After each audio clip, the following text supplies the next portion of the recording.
नमस्कार दोस्तों, स्वागत है आप सभी लोगों का वापस मेरे YouTube चैनल पे आने के लिए। और आज हम डिस्कशन करने वाले हैं कि इंटरनेशनल मार्केट में recession, rising inflation, input cost, सब तरह की बातें हो रही हैं, लेकिन इंडियन मार्केट है कि जो गिरने का नाम ही नहीं ले रहा है। क्या कारण है? क्यों इंडिया इस पूरे रेगिस्तान में एक ओएसिस बन के निकल रहा है? तो ये देखने के लिए पहले हमको जानना जरूरी है कि इंटरनेशनल मार्केट में क्या हुआ और इंडियन मार्केट में क्या हुआ, तब हम यहाँ पे आए हैं। तो सबसे पहले हम यूएस मार्केट को देखते हैं। पोस्ट 2009-10 यूएस के अंदर जबरदस्त तरीके से करेंसी प्रिंट हुई और उसकी वजह से asset inflation, asset prices US में बहुत ज़बरदस्त तरीके से बढ़ा।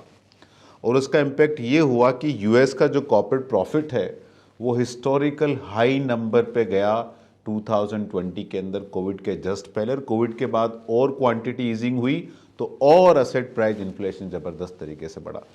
तो यूएस के अंदर जो कॉर्पोरेट प्रॉफिट है वो हिस्टोरिकल हाई लेवल पे चला गया कंपेयर टू जीडीपी।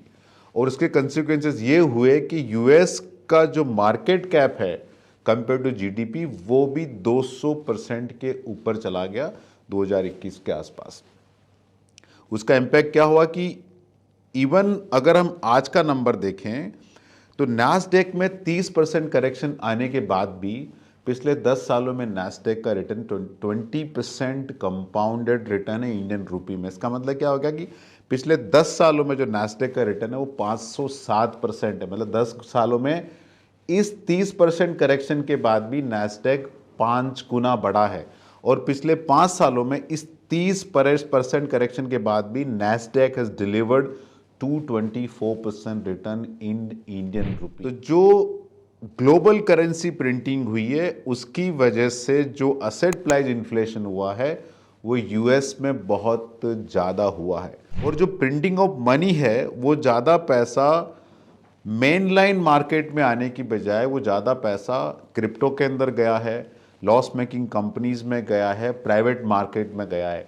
तो नैस्डैक में जो करेक्शन दिखता है, यूएस में ब्रॉडर मार्केट में जो करेक्शन दिख रहा है वो इतना सिग्निफिकेंट और सीवियर नहीं है जो कि 2000 के अंदर था या 2008 के अंदर था। 2008 के अंदर और 2000 के अंदर जो नैस्डैक में करेक्शन था बहुत ही मैसिव था। दूसरा हमको ये भी समझना चाहिए कि ईयर 2000 के अंदर जो गूगल या माइक्रोसॉफ्ट या अमेजन जो कंपनी थी, आज की तारीख में वो कंपनी उस स्टेज की नहीं है। आज की तारीख में वो कंपनी बिकम है ग्लोबल जाइंट। तो वहाँ इतना बड़ा करेक्शन, इतना बड़ा इम्पैक्ट हमको नहीं दिखता। प्राइस करेक्शन हो जाएगा लेकिन कंपनीज, ये सारी की सारी कंपनीज बहुत स्ट्रॉन्ग लेवल पे रहने वाली है।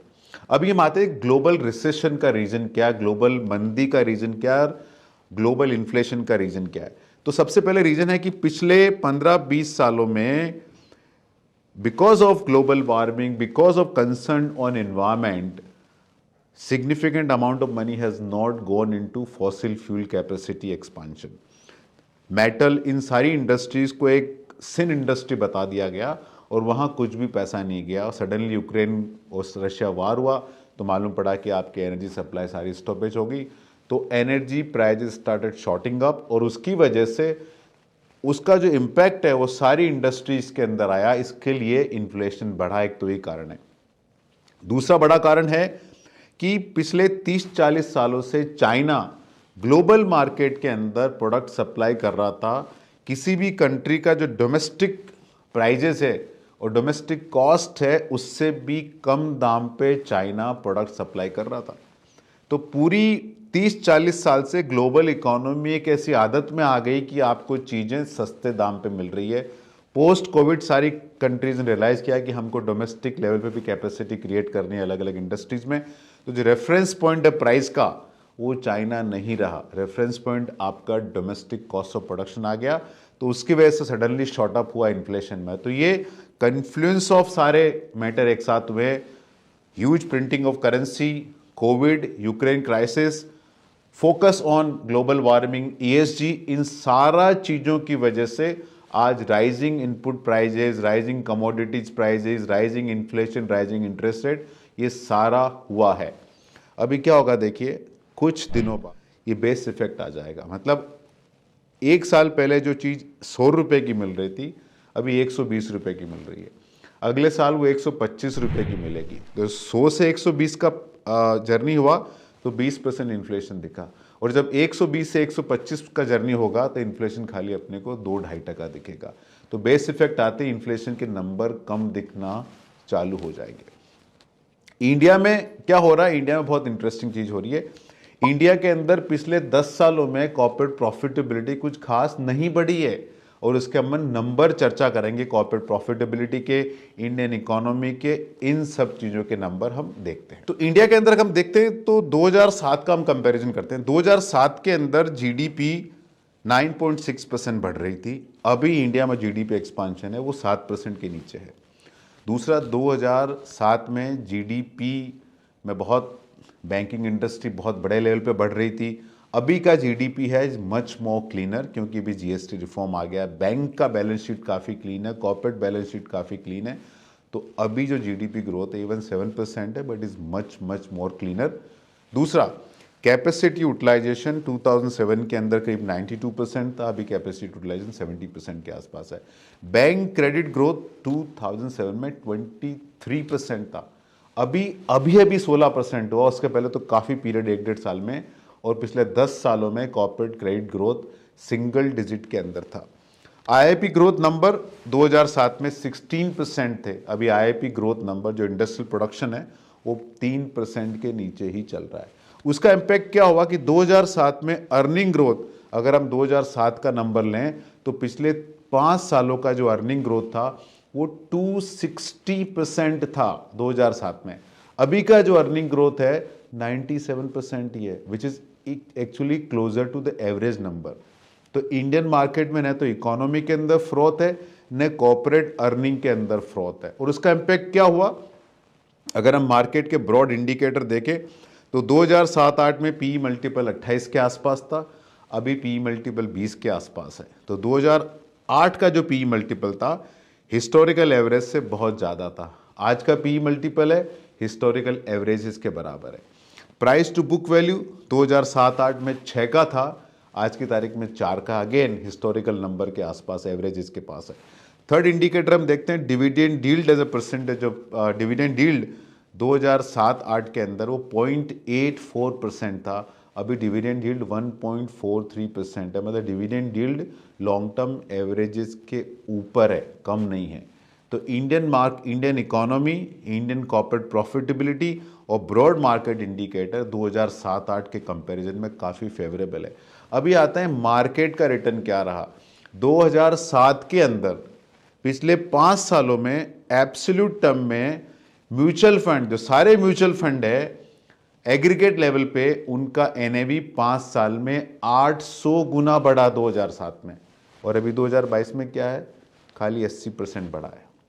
तो जो 2007-8 में जो गेन आया उसका खाली 10% गेन अभी आया पिछले 5 सालों में। अगर हम पिछले 10 सालों का डेटा देखें 2007 का, और पिछले 10 सालों का 2022 का डेटा कंपैरिजन करें तो 2007 में 10 सालों के अंदर म्यूचुअल फंड का एनएवी 2000% बढ़ा है, और 2022 में वो 224% बढ़ा है। तो हिस्टोरिकल कंपैरिजन के मुकाबले अभी जो इंडियन मार्केट है वो बिलो एवरेज रिटर्न दिया है पिछले 5 से 10 सालों में। तो Indian economy, Indian corporate profitability, Indian market का रिटर्न है पिछले 5 से 10 सालों में ग्लोबल लेवल और इवन इंडियन हिस्टोरिकल नंबर से काफ़ी कम है। अभी हम डेटा देखते हैं कि नैस्डैक के मुकाबले इंडियन मार्केट ने किस तरह का रिटर्न दिया। तो इसमें मैंने कहा कि पिछले 5 सालों में नैस्डैक ने 224% रिटर्न दिया। इंडियन मार्केट ने क्या रिटर्न दिया पिछले 5 सालों में? 80%। पिछले 10 सालों में नैस्डैक 30% गिरने के बाद भी 500% ऊपर है इंडियन रुपी टर्म में, और इंडियन मार्केट का रिटर्न क्या है? 122% ओनली। अभी देखते हैं कि जब भी ग्लोबल रिकवरी होगी तो इंडिया की रिकवरी ज़्यादा फास्टर होगी, और अगर ग्लोबल मार्केट में और चैलेंजेस आएंगे तो India will continue to stand as a shining example. तो यहाँ ग्लोबल फंड फ्लो बहुत बड़े लेवल पे आएगा। तीसरा बहुत बड़ा एक डिफरेंशिएटिंग फैक्टर है 2007 के मुकाबले अभी, कि 2007-8 में रियल एस्टेट में काफ़ी पैसा जा रहा था, गोल्ड के अंदर काफ़ी पैसा जा रहा था, और काफ़ी पैसा डेट में जा रहा था। अभी रियल एस्टेट में एक्सेप्ट एक्चुअल यूज़र इन्वेस्टमेंट के हिसाब से पैसा बहुत कम जा रहा है, गोल्ड में बड़ा पैसा नहीं जा रहा है, और डेट में जो प्राइवेट लेंडिंग का काम होता था करीब करीब पूरा बंद हो गया है। बैंक डिपॉजिट पे 4 से 6% रिटर्न छूट रहा है। तो इक्विटी मार्केट में डोमेस्टिक इन्वेस्टर का कंटिन्यूस पैसा आता रहेगा। यही कारण है कि अक्टूबर 2021 से लेके 34 बिलियन डॉलर का सेल हुआ है, लेकिन मार्केट 8-10%, 11% ही टूटा है। तो हमारा मानना है कि Indian market, Indian economy, Indian corporate profitability बहुत अच्छा करने वाले हैं आने वाले पीरियड में। तो इस मार्केट में आपको क्या करना है कि ग्लोबल फ्लो पे, ग्लोबल न्यूज़ पे ज़्यादा ध्यान नहीं देना है, अपनी इकोनॉमी पे ध्यान देना है।